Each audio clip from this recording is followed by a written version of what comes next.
अस्सलामुअलैकुम dear students. Next lecture जो है सोल्यूशन, इसको डिस्कस करते हैं। मेरे ख्याल में सबसे प्रॉब्लमेटिक चैप्टर भी है और जो है स्टूडेंट्स के लिए इशू भी इसमें होता है। तो let's we have to start it. Solutions कैसे कहते हैं? सोल्यूशन जो है एक फिजिकल फिनोमेना है कि लेट्स सपोज अगर आप लोग चाय बनाते हैं तो उसमें जो है शुगर डाल लेते हैं, अगर जो है कोई ड्रिंक्स बनाते हैं तो उसमें भी शुगर डाल लेते हैं, सोडियम क्लोराइड वाटर में डालते हैं, there is no chemical reaction. यहाँ पे कोई केमिकल रिएक्शन नहीं होता, it's just only physical interaction है सॉल्यूट सॉल्वेंट के लिए। तो अगर आप लोग यह इनऑर्गेनिक कंपाउंड लेते हैं so they are soluble in water, water में सॉल्युबल होते हैं। तो अगर आप इनऑर्गेनिक कंपाउंड्स को जो है वाटर में डिजॉल्व करते हैं तो आपके पास जो होमोजीनियस मिक्सचर जनरेट होता है, it is described as solution. इसको सॉल्यूशन कहते हैं। Air is a mixture of gases है तो ये भी सॉल्यूशन है। चाय बनाते हैं तो ये भी सॉल्यूशन है। जब आप घरों में कुकिंग करते हैं, फूड बनाते हैं तो वो भी सॉल्यूशन में बनाए जाते हैं। तो मेरे ख्याल में जो है अगर आप वाटर से लेते हैं तो वाटर में मिनरल्स होते हैं तो वो भी सॉल्यूशन फॉर्म में होते हैं। तो सॉल्यूशन सॉफ्ट ड्रिंक्स फॉर्म में सॉल्यूशन होते हैं। तो जितनी भी चीज़ें ओवरऑल हम अगर हम देखें तो हमारे जो फूड है तो इन सारी चीज़ों को जो इनहेल करते हैं सब किस्म के मिक्सचर्स होते हैं और ये सॉल्यूशंस में आ जाते हैं। तो ऑर्गेनिक कंपाउंड्स जो है हो तो वो ऑर्गेनिक सॉल्यूट में मोस्टली सॉल्युबल होते हैं, सॉल्युबलाइज जो है ये मतलब ये कि इस सॉल्यूशन में आप लोगों के पास physical interaction of the solute solvent होता है। तो एक होते हैं सॉल्यूशन जो है हम यहाँ पे homogeneous mixture of solute and solvent is known as solution, इसको सॉल्यूशन कहते हैं। तो एक होता है होमोजीनियस मिक्सचर, एक होते हैं हेट्रोजीनियस मिक्सचर।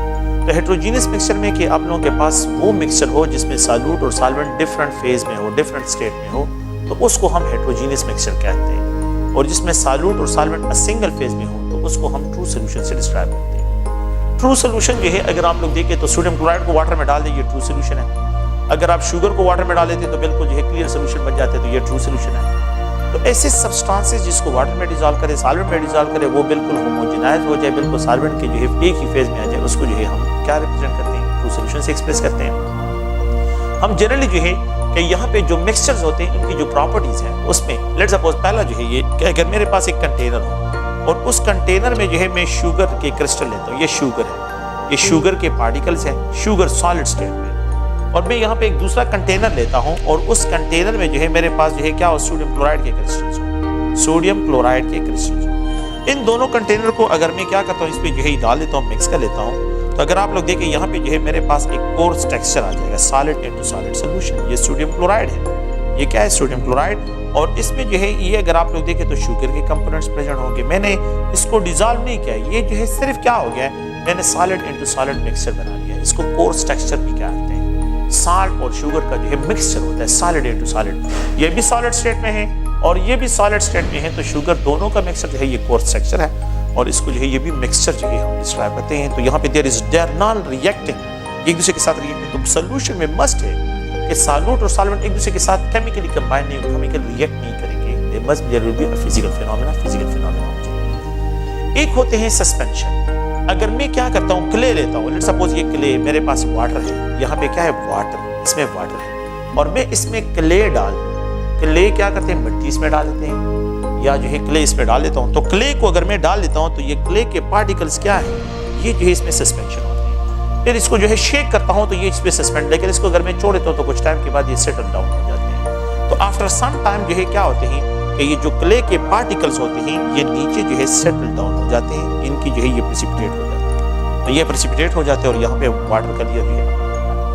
तो द क्ले पार्टिकल जो है ये सेटल डाउन होते हैं और द वाटर पार्टिकल जो है ये अपर पोर्शन एक्वायर कर लेते हैं। तो यहाँ पे जो है इसको सस्पेंशन, ये भी हेट्रोजीनियस मिक्सचर में, हेट्रोजीनियस मिक्सचर में जो है ये डिस्क्राइब होगा। अच्छा, फिर एक और होता है जिसपे अगर आप लोग देखें यहाँ पे जो है क्ले मैंने डाल दिया है। अगर मैं यहाँ पे एक कंटेनर में वाटर लेता हूँ, क्या करते हैं? वाटर इसमें लेते हैं, इसमें जो है स्टार्च डाल देते हैं, स्टार्च शास्ता डाल देते हैं। अगर मैं इसमें स्टार्च डाल देता हूँ तो ये स्टार्च के पार्टिकल जो होते हैं ये स्मॉल साइज के होते हैं, ये वाटर में प्रेसिपिटेट नहीं होते, ये सस्पेंडेड होते हैं। तो अगर ये सस्पेंडेड रहते हैं तो ये हेट्रोजीनियस मिक्सचर और इसको कोलाइडल सॉल्यूशन से कहते हैं, इसको कोलाइडल सॉल्यूशन। अगर गम्स वाटर में जो है तो ये भी सस्पेंडेड ही रहते हैं। तो ये स्टार्च के पार्टिकल जो है यहाँ पे सस्पेंडेड है, इसको कोलाइडल जो है एक्सप्रेशन कहते हैं। ये कोलाइडल, इसको heterogeneous mixture is described as a colloidal solution, इसको कोलाइडल सॉल्यूशन हेट्रोजीनियस मिक्सचर। तो यहाँ पे जो है एक कोलाइडल है और अगर मैं क्या करता हूँ, यहाँ पे जो है बात है, इसमें जो है शुगर डाल देता हूँ, शुगर के पार्टिकल बिल्कुल जो है होमोजेनाइज हो जाता है, बिल्कुल होमोजेनाइज। अगर शुगर तो वो आप लोगों को नजर नहीं आता, बिल्कुल होमोजेनाइज होता है। तो बिल्कुल जो है अगर इस तरह के पिक्चर आप लोगों को दे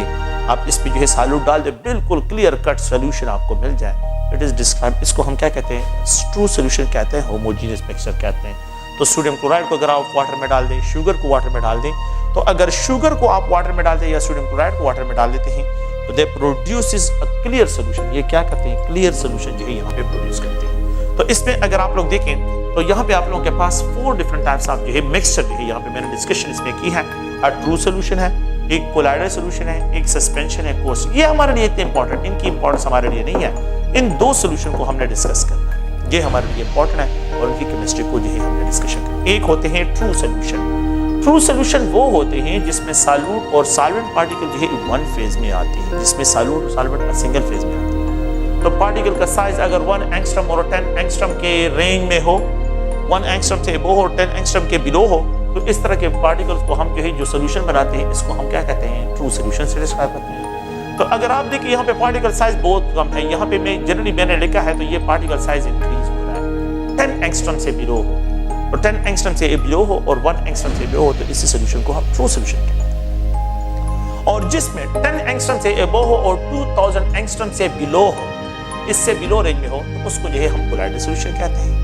अच्छा, कोलाइडल सोल्यूशन में अगर आप देखें तो यहाँ पे ये पार्टिकल साइज है ये 10 एंगस्ट्रम इसके बिल्कुल करीब, लेकिन जितना आप इस साइड पे जाते हैं तो पार्टिकल का साइज, तो कोलाइडल सोल्यूशन ऐसे सोल्यूशन होते हैं जो कि इंटरमीडिएट, जिनमें पार्टिकल का size intermediate between a true solution and, और यहाँ पे जो है सस्पेंशन, इस साइड पे सस्पेंशन, ये सस्पेंशन। तो सस्पेंशन और ट्रू सोल्यूशन के दरमियान जो इंटरमीडिएट स्टेट है वो कोलाइडल सोल्यूशन की डिस्क्राइब है। तो इनका जो पार्टिकल का साइज 10 एंगस्ट्रम से बिलो अबव होता है और 2000 एंगस्ट्रम से बिलो रीजन में होता है। यहाँ पे जो है एक साइड पे ये ट्रू सोल्यूशन के करीब, अगर इस साइड पे देखें तो ये ट्रू सोल्यूशन पे, लेकिन इस साइड पे अगर मैं जाता हूँ तो इनका पार्टिकल का साइज इंक्रीज हो रहा है, तो ये कोलाइडल सोल्यूशन के करीब है। तो एक साइड पे जो है अगर आप लोग देखें तो कोलाइडल सोल्यूशन के, और दूसरे साइड पे जो है ये ट्रू सोल्यूशन के करीब है। सस्पेंशन जो है अगर आप लोग देखें तो पार्टिकल का साइज इसमें 2000 एंगस्ट्रम से, दे आर नॉट इंपॉर्टेंट, ये हमारे लिए इंपॉर्टेंट है। कोलाइडल सोल्यूशन हमारे लिए मोस्ट इंपॉर्टेंट होते हैं, इसको हमने डिस्कस करना है।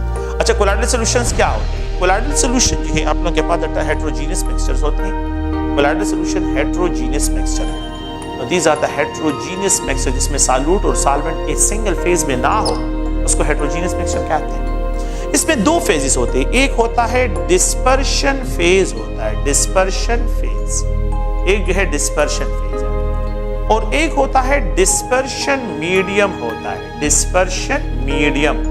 तो the dispersion medium is also called solvent, क्योंकि ये बल्क में होता है तो ये सॉल्वेंट भी होता है। और डिस्पर्शन फेज को जो है ये सॉल्यूट कहते हैं, क्योंकि ये कमी मौन होता है। इट इज डिसकंटिन्यूअस फेज होता है, ये कोलाइडल सॉल्यूशन का डिसकंटिन्यूअस फेज होता है। Discontinuous phase is dispersion phase, while the continuous phase जो होता है, अगर आप देखें तो कंटिन्यूअस जो है कि जो कंटिन्यूअस फेज होता है कोलाइडल सॉल्यूशन का, वो जो है डिस्पर्शन मीडियम होता है, डिस्पर्शन मीडियम होता है। तो एक डिस्पर्शन फेज है और एक डिस्पर्शन मीडियम है, ये डिसकंटिन्यूअस फेज होता है।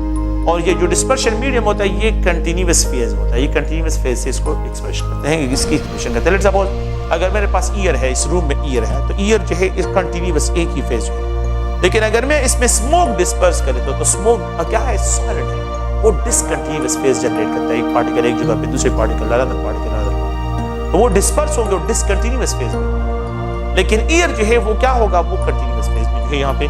तो लेट्स सपोज द स्मोक को अगर मैं डिस्पर्स, तो smoke is a continuous phase हो, sorry air is a continuous phase होगा, लेकिन स्मोक इसमें क्या होगा, वो डिसकंटिन्यूअस फेज जो है आप लोगों के पास यहाँ पे ऑब्जर्व होगा। तो ये कोलाइडल सॉल्यूशन जो है इस तरह होते हैं कि इसमें जो है डिस्पर्शन फेज होता है और इसमें आप लोगों के पास तो मिल्क की डिस्पर्शन ऑफ सल्फर, अगर सल्फर के पार्टिकल क्या हो, वाटर में डिस्पर्स हो, अगर यहाँ पे स्टार्च वाटर में डिस्पर्स हो, गम्स जो है जो क्या होते हैं, गम्स जो होते हैं वो वाटर में डिस्पर्स हो, ब्लड सीरम जो होता है, तो अगर आप लोग देखें तो ब्लड सीरम जो है, तो ऑल दीज जो है अगर ये वाटर में डिस्पर्स हो, they are described as a क्या है, कोलाइडल सॉल्यूशन। ये सब के सब कोलाइडल सॉल्यूशन। तो मिल्क की डिस्पर्शन ऑफ सल्फर, यहाँ पे जो है starch, gums in water, blood serum जो है, तो ये अगर आप लोग देखिए ये सब के सब कोलाइडल सॉल्यूशन की क्या है, एग्जांपल। अच्छा, what is the behaviour of colloidal solution? Colloidal solution जो है इनका जो बिहेवियर होता है, तो अगर हम इसको देखें तो यहाँ पे एक है डिस्पर्शन फेज और एक है डिस्पर्शन मीडियम। अच्छा, डिस्पर्शन फेज है, डिस्पर्शन फेज अगर आप लोग देखें तो एक है डिस्पर्शन फेज है, डिस्पर्शन फेज, एक है डिस्पर्शन मीडियम, एक जो है डिस्पर्शन मीडियम है। अगर आप स्टार्च को देखें, स्टार्च में पॉलीहाइड्रॉक्सिल ग्रुप होते हैं, पॉलीहाइड्रॉक्सिल ग्रुप होते हैं, तो हाइड्रॉक्सिल ग्रुप ये मैं जिन्हें लिख रहा हूँ हाइड्रॉक्सिल ग्रुप, उस पॉलीहाइड्रॉक्साइड होते हैं, पॉलीहाइड्रॉक्सिल ग्रुप होते हैं। अगर मेरे पास ये डिस्पर्शन फेज और मैं इसको वाटर में डाल दूं, अगर मैं इसको क्या करूं वाटर में, ये मेरे पास डिस्पर्शन मीडियम है, तो यहाँ पे हाइड्रॉक्सिल ग्रुप है और यहाँ पे भी वाटर में हाइड्रॉक्सिल ग्रुप है, तो क्या इन दोनों के दरमियान हाइड्रोजन बॉन्ड की चांसेस है कि नहीं? यहाँ पे हाइड्रोजन बॉन्ड चांसेस होंगे, यहाँ पे इलेक्ट्रोस्टैटिक इंटरेक्शन होंगे। तो ऐसे कोलाइडल सॉल्यूशन जिसमें डिस्पर्शन फेज और डिस्पर्शन मीडियम के दरमियान इंटरमॉलिक्यूलर फोर्सेस डेवलप हो जाए, इसको हम क्या कहते हैं? लायोफिलिक कोलाइड्स कहते हैं। लायोफिलिक कोलाइड्स, फिलिक का मतलब अट्रैक्टिव। अगर ये सॉल्वेंट वाटर हो, तो देन स्पेसिफिक वर्ड इसके लिए इस्तेमाल करते हैं, that is called hydrophilic colloid. इसको हाइड्रोफिलिक कोलाइड्स कहते हैं। अगर सॉल्वेंट जो है dispersion medium and plus dispersion phase के दरमियान इंटरमॉलिक्यूलर फोर्सेस डेवलप कर रहे हो, तो फिर इसको लायोफिलिक कोलाइड्स। अगर ये वाटर हो सॉल्वेंट, तो इसको हाइड्रोफिलिक है।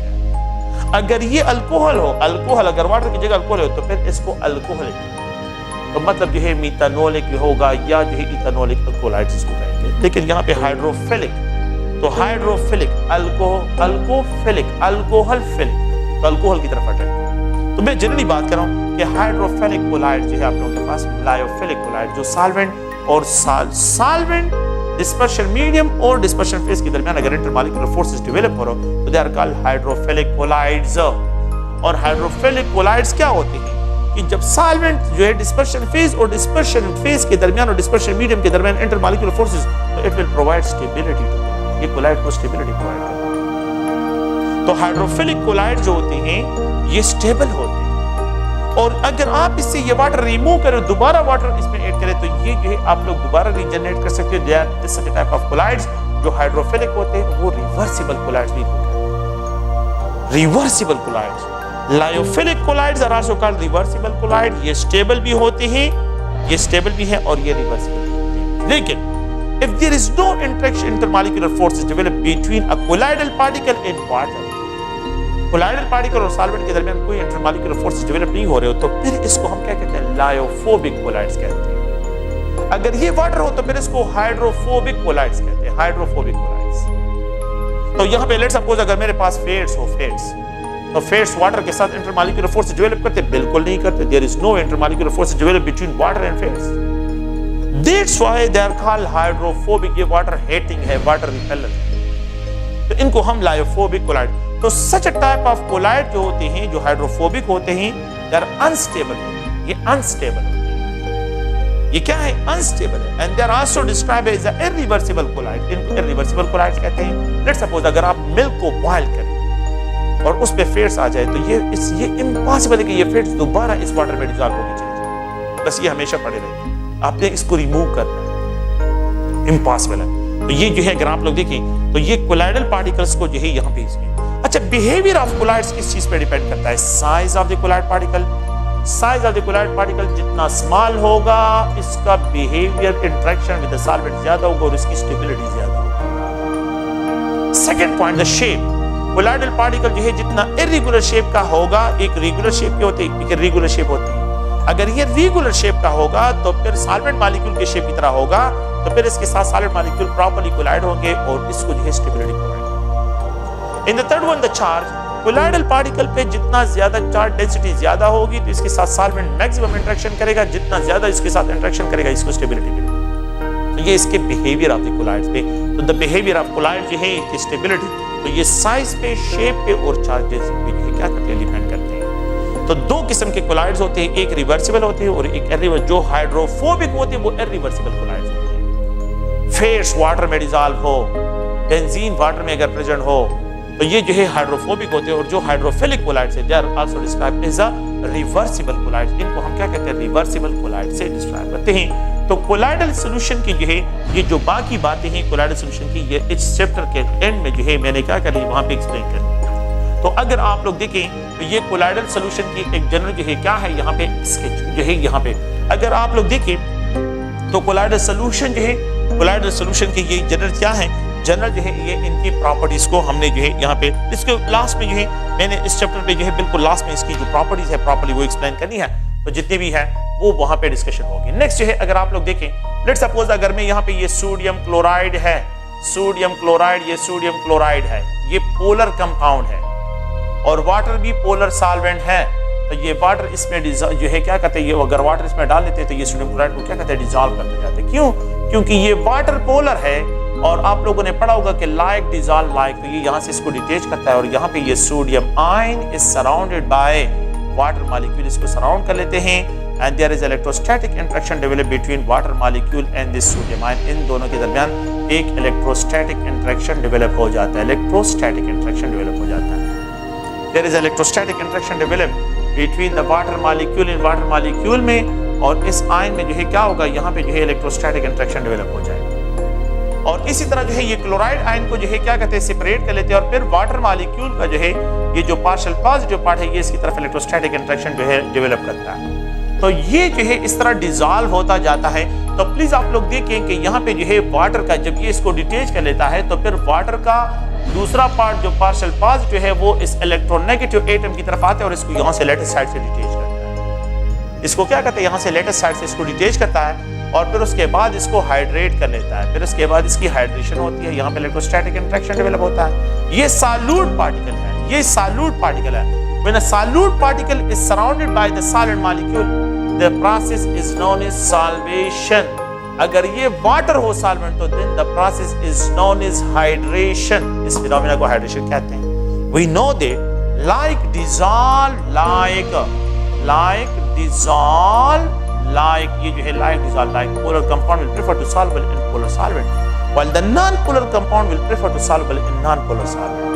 अगर मैं सोडियम क्लोराइड को बेंजीन में डाल दूं तो बेंजीन नॉन पोलर है, तो बेंजीन जो है इसके साथ इस आयन को अपने रिस्क लेटेस्ट साइड से डिटेच नहीं कर सकता। जब डिटेच नहीं कर सकता तो फिर इसको सॉल्युबल किस तरह करेगा? तो इसलिए polar compound will prefer to soluble in polar solvent while non polar compound will prefer to soluble in non polar solvent. ये जो है एक जनरल सा स्केच है, आप लोग प्लीज इसको ध्यान में रखें। अच्छा नेक्स्ट जो है अगर आप देखें तो इसी में जो है हमने एक दूसरे पॉइंट की तरफ आना है कि यहाँ पे लिक्विड इनटू लिक्विड सॉल्यूशन को डिस्कस करते हैं। Liquid into liquid solution, liquid into liquid solution. अच्छा लिक्विड इनटू लिक्विड सॉल्यूशन के तीन टाइप्स, एक है कंप्लीटली मिसिबल।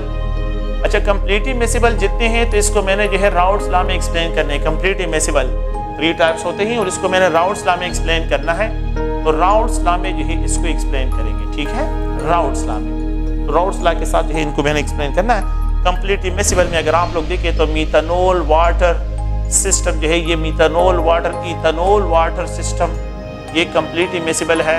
अगर आप लोग देखें यहाँ पे जो है एसीटोन वाटर सिस्टम, एसीटोन और वाटर जो है ये कंप्लीटली मिसिबल है।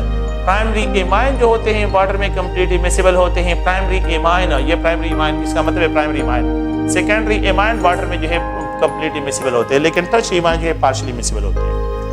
तो यहाँ पे जो है अगर आप लोग प्राइमरी इमाइन है इसका मतलब प्राइमरी इमाइन है। ओके सेकंड जो है इसको मैंने राउट्स लॉ में एक्सप्लेन करना है। सेकंड पॉइंट ये है कि अगर आप लोगों के पास पार्शियली मिसिबल हो तो पार्शियली मिसिबल लिक्विड जो होते हैं, पार्शियली मिसिबल लिक्विड्स, तो इसको जो है हमने यहाँ पे एक्सप्लेन करना है। और इसमें वाटर फिनोल सिस्टम है, वाटर फिनोल सिस्टम है। इसमें जो है ईथर और वाटर सिस्टम है, ईथर वाटर सिस्टम है। और इसमें अगर आप लोग देखें निकोटीन वाटर सिस्टम है, निकोटीन वाटर सिस्टम है। और द नेक्स्ट जो है अगर आप लोग देखें तो इसमें टर्शियरी एमाइन और वाटर सिस्टम है। तो टर्शियरी एमाइन और वाटर जो सिस्टम होता है तो ये जो है पार्शियली मिसिबल में, ये क्या है पार्शियली मिसिबल में आते हैं। एंड द थर्ड वन जो है अगर आप देखें तो यहाँ पे हम एक अनदर जो कंप्लीटली इमिसिबल है, कंप्लीटली इमिसिबल जो होते हैं, तो कंप्लीटली इमिसिबल तो इसमें वाटर बेंजीन आता है, water benzene, water petrol, water carbon tetrachloride, water petrol, water diesel, ये जो अगर आप लोग देखिए इनके मिक्सचर जो होते हैं ये कंप्लीटली इमिसिबल होते हैं। वाटर साइक्लोहेक्सेन, वाटर साइक्लोपेंटेन, ये सब के सब क्या आते हैं, तो एक पोलर दूसरा नॉन पोलर, तो ये बिल्कुल इसी के साथ इमिसिबल होते हैं। तो ये बिल्कुल इमिसिबल है, ये हमारे लिए इतनी इंपॉर्टेंट है, ये दोनों हमारे लिए इंपॉर्टेंट है। इसको राउट्स लॉ में एक्सप्लेन करते हैं और इसको जो है अभी एक्सप्लेन करते हैं। तो जो पार्शियली मिसिबल होते हैं तो आप लोगों के कोर्स का जो हिस्सा है इसमें अगर आप लोग देखें तो इसमें आप लोगों को वाटर फिनोल सिस्टम दिया गया है। पार्शियल इमिसिबल में हमने जो डिस्कशन करनी है तो इसमें वाटर फिनोल सिस्टम को जो है मैंने यहाँ पे डिस्क्राइब करना है। और यहाँ पे पार्शियल इमिसिबल अगर आप लोग देखें तो यहाँ पे जो है मेरे पास एक फ्लास्क है जिसको हम कहते हैं सेपरेटिंग फनल। ये क्या है? ये सेपरेटिंग फनल है और इस सेपरेटिंग फनल में दो इमिसिबल लिक्विड जो होते हैं या पार्शियल इमिसिबल होते हैं उनकी सेपरेशन के लिए इसको यूज करते हैं। अच्छा, ये तो मैंने अजीब सा बना लिया, लेकिन आप जो है थोड़ा सा देखें कि ये जो है सेपरेटिंग फनल है और इस सेपरेटिंग फनल यहाँ पे स्टॉप कॉक होता है, ये बंद करते हैं, इसमें 50 ml फिनोल देते हैं। तो ये फिनोल है, फिनोल के पार्टिकल बिगर साइज के हैं, फिनोल बिगर साइज का, इसमें 50 ml जो है फिनोल लेते हैं, ये 50 ml इसमें फिनोल है और इसमें डाल देते हैं 50 ml वाटर। ये वाटर मॉलिक्यूल्स है, वाटर मॉलिक्यूल स्मॉल साइज के होते हैं। तो वाटर मॉलिक्यूल जो है ये क्या है? ये स्मॉल साइज मॉलिक्यूल है और ये इसमें डाल देते हैं 50 ml जो है। वाटर की डेंसिटी कम है तो अपर लेयर रिक्वायर कर लेता है, वाटर की डेंसिटी कम है तो वाटर हैव लो डेंसिटी तो इसलिए अपर लेयर रिक्वायर करता है। फिनोल हैव मोर डेंसिटी इसलिए लोअर लेयर रिक्वायर कर लेता है, lower layer, this is due to more density और वाटर की डेंसिटी कम है।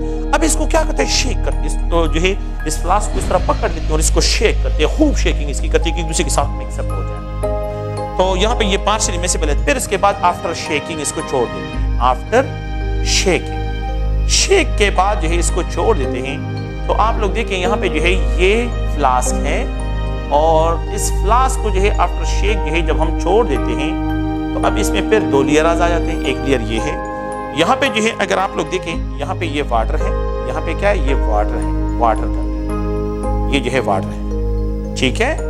और यहाँ पे जो है अगर आप देखें तो ये फिनोल है, ये क्या है? इसमें फिनोल, इस लेयर में फिनोल है और अपर लेयर में जो है अगर आप लोग देखें तो वाटर है। अच्छा, जब शेकिंग करते हैं तो होता क्या है कि ये दोनों तो इमिसिबल है, तो सॉरी पार्शियल इमिसिबल है, तो एक दूसरे के साथ जो है ये दोनों जो है एक दूसरे के साथ मिक्सअप होते हैं तो ये क्या कर लेता है? इससे small amount of water dissolve करके जो है फिनोल अपने साथ अटैच कर लेता है। प्लीज आप लोग गौर से देखें। और ये वाटर क्या कर लेता है? ये वाटर इससे स्मॉल अमाउंट ऑफ फिनोल को यहाँ पे डिसॉल्व कर लेता है। तो इंटरेस्टिंग बात ये है कि अपर लेयर जो होता है इसमें फिनोल एज अ सॉल्यूट काम करता है और वाटर एज अ सॉल्वेंट काम करता है और ये सैचुरेटेड सॉल्यूशन बन जाता है, सैचुरेटेड सॉल्यूशन। ये लोअर लेयर जो है इसमें फिनोल ज्यादा है और वाटर कम है, तो यहाँ पे वाटर एज अ सॉल्यूट काम करता है और फिनोल जो है एज अ सॉल्वेंट काम करता है। The lower layer is also saturated solution, ये भी सैचुरेटेड सॉल्यूशन। तो अपर लेयर जो है फिनोल वाटर सिस्टम है, phenol water system, the lower layer is water phenol system है, ये भी सैचुरेटेड सॉल्यूशन ये, और they are separated by this demarcation line. ये डिमार्केशन लाइन के बेस पे जो सेपरेट होते हैं। अच्छा, जब मैं इसको क्या करता हूँ, इसे ml लेता हूँ, इसे क्या करते हैं? अ सिंगल ml जो है अगर मैं इससे निकाल लेता हूँ 25 डिग्री सेंटीग्रेड टेम्परेचर है, तो मैं जब इससे एक ml लेता हूँ तो इसमें क्या होगा? ये जो सैचुरेटेड सॉल्यूशन है ये 5% फिनोल वाटर सिस्टम है, 5% फिनोल वाटर सिस्टम जो है यहाँ पे अगर आप लोग देखें तो ये 5% वाटर फिनोल सिस्टम है। और ये जो लेयर है ये अपर लेयर, ये अपर लेयर, ये सॉल्यूशन 5% और ये जो लोअर लेयर है ये लेयर जो वाटर फिनोल सिस्टम है ये 30% वाटर फिनोल सिस्टम है। इसका मतलब क्या है? इसका मतलब ये है कि water have low capability to dissolve phenol, water कम कैपेबिलिटी तो 5% को डिसॉल्व करता है, 5% में फिनोल को डिसॉल्व करता है, लेकिन phenol have more capability to dissolve the water, तो इसकी डिसोल्यूशन पावर ज्यादा है, तो इसलिए जो है क्या करते हैं? ज्यादा वाटर को अपने साथ डिसॉल्व करते हैं, 30% वाटर फिनोल सिस्टम, तो ज्यादा, तो वाटर मोर डिसॉल्व हो रहा है फिनोल में या फिनोल मोर वाटर में डिसॉल्व हो रहा है? नहीं, वाटर फिनोल में ज्यादा डिसॉल्व होता है क्योंकि ये 30% वाटर फिनोल सिस्टम है। तो यहाँ पे जो है this solution, saturated solution are called conjugate solution. इनको क्या कहते हैं? कंजुगेट सॉल्यूशन कहते हैं, कंजुगेट सॉल्यूशन। ये याद रखें, कंजुगेट सॉल्यूशन जो है, कंजुगेट सॉल्यूशन जो होता है ये किसकी प्रॉपर्टी है? पार्शियली मिसिबल लिक्विड्स की प्रॉपर्टी। पार्शियली मिसिबल जो लिक्विड्स होते हैं ये प्रॉपर्टी उनकी होती है। कंजुगेट सॉल्यूशन कौन कौन से बनाते हैं? कंजुगेट सॉल्यूशन फिनोल वाटर का बनता है, फिनोल और वाटर सिस्टम का। कंजुगेट सॉल्यूशन किसका बनता है? ईथर वाटर का बनता है। ईथर और वाटर जो है ये कंजुगेट सॉल्यूशन बनाते हैं। थर्ड वन निकोटीन वाटर जो है ये कंजुगेट सॉल्यूशन बनाते हैं, निकोटीन वाटर। और द नेक्स्ट वन जो है, द फोर्थ वन जो है कि टर्शियरी एमाइन और वाटर का जो सिस्टम है तो ये भी कंजुगेट सॉल्यूशन बनाते हैं। इन 4 के कंजुगेट सोल्यूशन जो कंप्लीट इमिसिबल होते हैं वो कंजुगेट सोल्यूशन नहीं बनाते। कंप्लीट इमिसिबल कंजुगेट सोल्यूशन नहीं बनाते। ये जो है प्रॉपर्टी किसकी है? पार्शियल इमिसिबल लिक्विड्स की होती है। So which of the following mixture produces conjugate solution? आप लोगों ने ये 4 मिक्सचर देखने हैं इसको। The type of solution which produces conjugate solution, तो आपने ये 4 मिक्सचर देखने हैं। Phenol water, ether water, nicotine water, और सिर्फ आप लोगों के कोर्स का ये हिस्सा नहीं है, लेकिन ये है कि ये फिनोल वाटर और ईथर वाटर आप लोगों के कोर्स का हिस्सा है, तो आप लोगों ने इसको ध्यान में रखना है। द अपर लेयर जो है फिनोल, इट मींस कि फिनोल जो है कम डिसॉल्व होता है वाटर में, लेकिन वाटर में अगर आप लोग देखें और अगर आप यहाँ पे देखें तो यहाँ पे जो है आप लोगों के पास क्या है? ईथ जो है पास में प्लीज कि वाटर जो है फिनोल कम अमाउंट जो है फिनोल को डिसॉल्व करता है, लेकिन फिनोल क्या करते हैं? वो वाटर की ज्यादा अमाउंट को डिसॉल्व करते हैं, तो 30% वाटर डिसॉल्व करते हैं। तो कंक्लूजन ये है कि फिनोल की कम अमाउंट डिसॉल्व होती है वाटर में, लेकिन वाटर की जो है अमाउंट ज्यादा डिसॉल्व होती है फिनोल, वाटर की अमाउंट ज्यादा डिसॉल्व होती है फिनोल में। तो ये आप लोगों ने प्लीज इस पॉइंट को ध्यान में रखना है। ओके, अब मैं क्या करता हूँ? टेम्परेचर इंक्रीज करता हूँ। अगर आप टेम्परेचर इंक्रीज करते हैं तो सॉल्युबिलिटी इंक्रीज होती है। तो ये दोनों कंपटीशन में लग जाते हैं, दोनों कंपटीशन।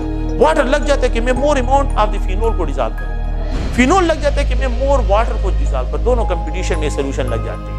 तो कंपटीशन ये होता है कि फिनोल यहाँ पे डिसॉल्व होने की और वाटर यहाँ पे डिसॉल्व होने की, वाटर इसके पीछे लग जाता है और फिनोल इसके पीछे लग जाता है। टाइम विल रीच कि ये डिमार्केशन लाइन खत्म हो जाता है। जिस टेम्परेचर पे ये डिमार्केशन लाइन खत्म होकर होमोजेनियस मिक्सचर एक बार आ जाता है, लोगों के पास आ जाता है, that temperature is known as critical solution temperature। तो critical solution temperature अगर आप लोग देखें, critical solution temperature और upper concentrate temperature अगर हम यहाँ पे डिस्क्राइब करते हैं तो critical the solution at which two partially miscible liquid becomes, जिस टेम्परेचर पे जो है two partially miscible liquid जो है वो homogeneous mixture जनरेट करते हैं, उस टेम्परेचर को critical solution temperature upper concentrate temperature कहते हैं। तो ये जो है फिक्स वैल्यू है इसके लिए 65.9 डिग्री सेंटीग्रेड पे ये जो है अपर कॉन्स्टेंट टेम्परेचर है for the critical solution temperature है for the phenol water system. Phenol water system के लिए जो है ये क्या है? अपर कॉन्स्टेंट टेम्परेचर जो है अगर आप लोग देखें तो ये आपके पास, मैं थोड़ा सा इसकी कंपोजिशन को बाद में एक्सप्लेन करता हूँ, लेकिन पहला पॉइंट ये है कि ये जो है एक ग्राफ है और इस ग्राफ को अगर आप लोग देखें इस साइड पे टेम्परेचर इंक्रीज होता है, इस साइड पे टेम्परेचर इंक्रीज होता है।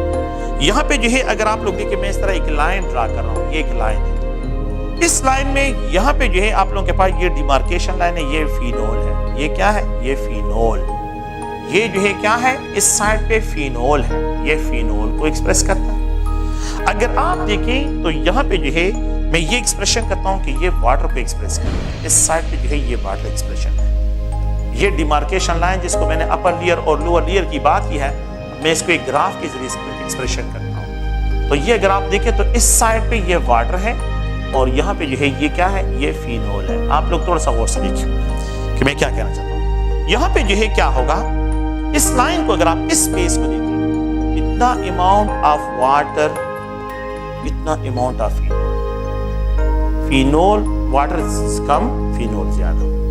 इस साइड पे अगर आप लोग देखें, यहाँ पे ये फिनोल और ये water, saturated solution of phenol water system, water phenol system। Temperature increase होता है तो solubility increase, more amount of phenol will dissolve in water। जब टेम्परेचर इंक्रीज हो रहा है, more amount of water dissolve in phenol। जब temperature increase हो रहा है, more amount of water, तो देखिए amount of water यहाँ पे कम, यहाँ पे ज्यादा, more amount, a time will reach, एक पॉइंट आ जाएगा इस साइड पे टेम्परेचर, इस टाइम पे, इस टेम्परेचर पे टाइम विल रीच कि यहाँ पे जो है ये डिमार्केशन लाइन खत्म हो जाएगा and you will get a homogeneous mixture. The highest temperature, जिस टेम्परेचर मैंने लिखा है टेम्परेचर, द हाईएस्ट टेम्परेचर जिस टेम्परेचर पे two partially miscible liquid becomes equal to homogenize हो जाए, बिकम्स होमोजेनाइज हो जाए, उस हाईएस्ट टेम्परेचर को क्रिटिकल सॉल्यूशन टेम्परेचर और अपर कॉन्स्टेंट टेम्परेचर कहते हैं। अपर कॉन्स्टेंट टेम्परेचर, तो इस टेम्परेचर पे ये डिमार्केशन लाइन खत्म हो जाएगा and you will get a homogeneous mixture. आप लोगों के पास होमोजेनियस मिक्सचर आ जाएगा, you will get a homogeneous mixture, a homogenised mixture आप लोगों के पास यहाँ पे जनरेट हो जाएगा। तो क्रिटिकल सॉल्यूशन टेम्परेचर याद रखें कि critical solution temperature is a property temperature is the property of partially miscible liquid. Property of partially miscible liquids. ये partially miscible liquids की जो है क्या है properties है, liquids की property है.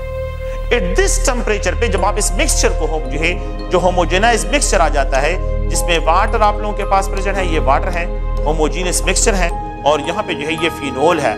अगर आप इससे एक कंपोजिशन को फाइंड आउट करें और इसको निकाल दें और इसको एनालिसिस करें, मतलब ये है कि अगर आप इसके जो है क्या करें, यहाँ से इसको वैल्यू को निकाल लें, इससे एक ड्रॉप ले लें, एक जो है ml ले लें, एक 10 ml आप लोग 100 ml इससे ले लें और उसको एनालाइज करें, यू विल फाइंड कि इस मिक्सचर में जो है द परसेंटेज 66% वाटर होगा और इसमें जो है अगर आप लोग देखिए इसकी जो परसेंट कंपोजिशन 34% इसमें फिनोल होगा. तो फिनोल की परसेंटेज 34% होगी एंड वाटर की परसेंट कंपोजिशन क्या होगी, इसमें जो है ये 66% होगी. और 25 डिग्री सेंटीग्रेड पे water way 5% phenol water system बनता है और 30% जो है वाटर फिनोल सिस्टम बनता है. लेकिन 65.9 डिग्री सेंटीग्रेड पे 65.9 डिग्री सेंटीग्रेड पे आप लोगों के पास क्या बनता है, 66% वाटर इसमें प्रेजेंट होगा सोल्यूशन में, 34% है इसमें फिनोल प्रेजेंट होगा. तो ये अगर आप लोग देखें तो पार्शियली मिसिबल लिक्विड्स के लिए जो है एक जनरल स्केच है कि जो पार्शियली मिसिबल लिक्विड्स होते हैं उनके लिए जो है ये कंसेप्ट हम यहाँ पे अप्लाई करते हैं. तो ये एक graphic critical solution temperature is a property of the partially miscible liquids. Critical solution temperature is the property of partially miscible liquids. और upper constant temperature is also जो है यहाँ पे अगर आप लोग देखिए या अपर कॉन्स्टेंट हो या क्रिटिकल सोल्यूशन टेम्परेचर हो तो ये दोनों conjugate solution is the property of the partially miscible liquid. ये इनकी जो है क्या है, ये इनकी प्रॉपर्टीज होती है. तो इसके बेस पे जो है हम यहाँ पे डिस्क्राइब करते हैं. नेक्स्ट है अगर आप लोग देखें तो सॉल्युबिलिटी है. सॉल्युबिलिटी को हम इस तरह कि the number of grams of solute, the number of grams of solute which saturate करे, सैचुरेटेड सोल्यूशन की तरफ जाना है, saturate the 100 gram of solvent at a specific temperature. 100 gram of solvent at a given temperature. A given तो जो temperature क्योंकि solubility temperature depend होती है तो at a given temperature होगा. So the number of grams of solute which saturate 100 gram of solvent. याद रखिए इसके लिए solubility के लिए must है 100 gram of solvent. इसके लिए 100 gram solvent का mass fix रखना है और टेम्परेचर को भी फिक्स रखना है. तो ये दो कंडीशन आप लोगों ने फिक्स रखना है. So the number of grams of solute which saturate 100 gram of solvent at a given temperature is known as solubility. Solubility को जो है कौन से फैक्टर जो है इसको इफेक्ट करते हैं, तो एक है nature of solute. Nature of solute, तो दो different nature of the solute have different nature, जो है उनका नेचर डिफरेंट होगा तो डेफिनेटली जो है उनकी सॉल्युबिलिटी भी डिफरेंट होगी. मेरे पास क्या है, ये कंटेनर है और इस कंटेनर में 100 ग्राम ऑफ वाटर लेता हूँ और यहाँ पे जो है ये 20 डिग्री सेंटीग्रेड टेम्परेचर को भी फिक्स रखता हूँ और मास को भी, और यहाँ पे अमोनियम नाइट्रेट डालते हैं. अमोनियम नाइट्रेट 192 ग्राम इसमें डिसॉल्व होगा, 192 ग्राम इसमें डिसॉल्व हो जाएगा. अगर मैं एक दूसरा कंटेनर लेता हूँ और यहाँ पे जो है 100 ग्राम ऑफ वाटर लेता हूँ, 100 gram of water at 20 degree centigrade, और इसमें जो है अगर मैं मर्क्यूरियस क्लोराइड डालता हूँ राउंड अबाउट 6 ग्राम इसमें जो है ये क्या हो जाएगा, डिसॉल्व हो जाएगा. फिर उसके बाद और प्रेसिपिटेट हो जाएगा. अगर मैं एक और कंटेनर लेता हूँ और इसमें 100 ग्राम ऑफ वाटर लेता हूँ, ये 20 डिग्री सेंटीग्रेड पे 100 ग्राम ऑफ वाटर है और इसमें मैं जो है सिल्वर ब्रोमाइड डाल लेता हूँ, सिल्वर, तो इसके 0.00048 ग्राम डिसॉल्व होते हैं, बहुत कम अमाउंट डिसॉल्व होता है. तो यहाँ पे 192 ग्राम है, यहाँ पे 6 ग्राम है. तो देखिए मैंने सॉल्वेंट को फिक्स रखा है, टेम्परेचर को फिक्स रखा है, सॉल्यूट को चेंज करो तो सॉल्युबिलिटी भी चेंज होती है. It means the nature of the solute पे डिपेंड है. Solubility depends on the nature of solute. Nature of solute पे जो है ये डिपेंडेंट है. सॉल्यूट का नेचर चेंज होगा, सॉल्युबिलिटी चेंज होगी. सॉल्युबिलिटी डिपेंड्स, यहाँ पे सेकंड फैक्टर क्या है, द नेचर ऑफ सॉल्वेंट पे भी डिपेंड करता है. अगर आप सॉल्वेंट के नेचर को चेंज करें तो सॉल्युबिलिटी चेंज होती है. देखिए मैंने अमोनियम, ये वाटर है, 100 ग्राम ऑफ वाटर, ये भी 100 ग्राम ऑफ वाटर, ये भी 100 ग्राम ऑफ वाटर है. मैं क्या करता हूँ, सॉल्वेंट के नेचर को चेंज करता हूँ. मैं यहाँ पे जो है टेम्परेचर को वही रखता हूँ 20 डिग्री सेंटीग्रेड, लेकिन वाटर की जगह यहाँ पे 100 ग्राम ऑफ इथेनॉल लेता हूँ, अल्कोहल लेता हूँ, इथेनॉल. और यहाँ पे दूसरे कंटेनर में भी 100 ग्राम ऑफ इथेनॉल लेता हूँ, 100 ग्राम इथेनॉल है 20 डिग्री सेंटीग्रेड टेम्परेचर। अच्छा, इसमें अब अमोनियम नाइट्रेट डालता हूँ, अमोनियम नाइट्रेट डालता हूँ तो इसके 3 ग्राम डिजॉल्व हो जाते हैं यहाँ पे 192 ग्राम और यहाँ पे 3 ग्राम ये डिजॉल्व करता है। और अगर मैं इसमें मर्क्यूरियस क्लोराइड डाल देता हूं तो मर्क्यूरियस क्लोराइड के 47.5 ग्राम इसमें डिजॉल्व हो जाते हैं। वही देखिए यहाँ पे जो है 6 ग्राम डिजॉल्व और यहाँ पे 47। यहाँ पे इस सॉल्वेंट में इथेनॉल में मर्क्यूरियस क्लोराइड ज्यादा सॉल्युबल है, अमोनियम नाइट्रेट कम सॉल्युबल है। यहाँ पे अमोनियम नाइट्रेट मोर सॉल्युबल था, मर्क्यूरियस क्लोराइड कम जो है डिजॉल्व होता है। इसका मतलब ये कि nature of the solvent change करे, depends on the nature of solvent. Solvent के नेचर भी तो 2 डिफरेंट नेचर ऑफ सॉल्वेंट, तो सॉल्यूट की सॉल्युबिलिटी इसमें डिफरेंट है। तो solubility depends on the nature of solute and it also depends on the nature of solvent. ये solvent के नेचर पे भी डिपेंड करता है और सॉल्यूट के नेचर पे भी डिपेंड करता है। तो ये अगर आप लोग देखें तो यहाँ पे जो है इसके जो फैक्टर्स में हैं तो ये सॉल्युबिलिटी के कौन कौन से फैक्टर इफेक्ट करते हैं। द थर्ड वन जो है अगर आप लोग देखें तो वो है प्रेशर इफेक्ट। नेक्स्ट जो है अगर हम यहाँ पे डिस्क्राइब करते हैं तो वो है प्रेशर इफेक्ट। तो pressure have no effect, so pressure क्या है सॉल्युबिलिटी पे no effect on solubility, no effect on solubility of solid in liquid, solid in liquid. Liquid पे जो है सॉल्युबिलिटी ऑफ सॉलिड पे जो है इसका कोई इफेक्ट नहीं होगा, solubility of solid in liquid. And second point no effect on the solubility of यहाँ पे जो है लिक्विड, आप ज़हन में रखें लिक्विड इनटू लिक्विड सोल्यूशन पे भी कोई इफेक्ट नहीं होगा। लेकिन द इफेक्ट ऑफ प्रेशर जो होगा तो वो just it will only effect the solubility of gases in liquid. Gases in liquid पे जो है इसका इफेक्ट होगा, तो it can only effect the solubility of gas into liquid. तो ये जो कार्बोनेटेड बेवरेजेस होते हैं, जितने भी कार्बोनेटेड बेवरेजेस है तो उसमें गैसेस डिजॉल्व होते हैं, कार्बन डाइऑक्साइड गैसेस जो है डिजॉल्व होता है। तो कार्बोनेटेड बेवरेजेस जो होते हैं, कार्बोनेटेड बेवरेजेस जो है तो उसमें गैसेस जो है वो लिक्विड में डिजॉल्व होती है, कार्बन डाइऑक्साइड गैस को मोस्टली डिजॉल्व करती है। And it can be explain by Henry law. अगर आप लोग देखें तो यहाँ पे इसको हेनरी लॉ के जरिए एक्सप्लेन करते हैं। लेट्स सपोज ये एक बॉटल है और इस बॉटल में जो है यहाँ पे लिक्विड है, यहाँ पे क्या है, यहाँ पे लिक्विड है, लिक्विड है। अच्छा, यहाँ पे ये carbon dioxide gas, carbon dioxide gas, carbon dioxide gas. अगर मैं इसके सरफेस पे प्रेशर इंक्रीज करूंगा तो more amount of the carbon dioxide ये इस लिक्विड वाटर में क्या होगा, ये डिसॉल्व होता जाएगा। रिगार्डिंग टू दिस लॉ के the concentration of the dissolve gases, the concentration of the dissolve gases in a liquid जो है is direct proportion to the pressure on the surface जो है ऑफ द गैस। अगर मैं gases पे pressure apply करता हूं और वो सरफेस ऑफ द लिक्विड पे प्रेशर हो, इनकी मोर अमाउंट है लिक्विड में डिसॉल्व होगी। और यहाँ पे तो आप लोग concentration direct proportion to pressure, ये प्रेशर के डायरेक्ट प्रोपोर्शन यहाँ पे होगा। तो इसका मतलब ये है कि carbon dioxide gas is more soluble, carbon dioxide is more soluble, carbon dioxide is more soluble in water, carbon dioxide is more soluble in water. It यहाँ पे एक्सप्रेशन करता हूँ ABCD। तो अगर आप देखिए 1 एटमॉस्फेरिक प्रेशर हो, 2 एटमॉस्फेरिक प्रेशर हो, 3 एटमॉस्फेरिक प्रेशर हो, 4 एटमॉस्फेरिक प्रेशर हो, तो 4 ATM पे जो है यहाँ पे जो है क्या होगा, ये मैक्सिमम। तो जिस कार्बोनेटेड बेवरेजेस की प्रॉपर जो है कार्बोनेशन की गई हो, प्रॉपर कार्बोनेशन की हो, तो वो हम क्या अक्सर हम ये वर्ड इस्तेमाल करते हैं, तेज दे। मतलब ये कि जो कोक है तो ये हम कहते हैं ये तेज का मतलब क्या होता है कि इसकी प्रॉपर कार्बोनेशन की गई हो। तो अगर उसकी प्रॉपर कार्बोनेशन की गई हो, उसमें maximum amount of carbon dioxide dissolve हो, तो हम इसके लिए वर्ड्स इस्तेमाल करते हैं कि तेज दे। तो प्रेशर इफेक्ट जो है can only effect the solubility of gases in liquid, no effect on the solubility of solid into liquid and no effect of the liquid into liquid जो है इस पे कोई इफेक्ट इसका नहीं होगा। and it can be explained by Henry law के जरिए इसको यहाँ पे डिस्क्राइब करते हैं। तो ये जो है अगर आप लोग देखें तो प्रेशर इफेक्ट है।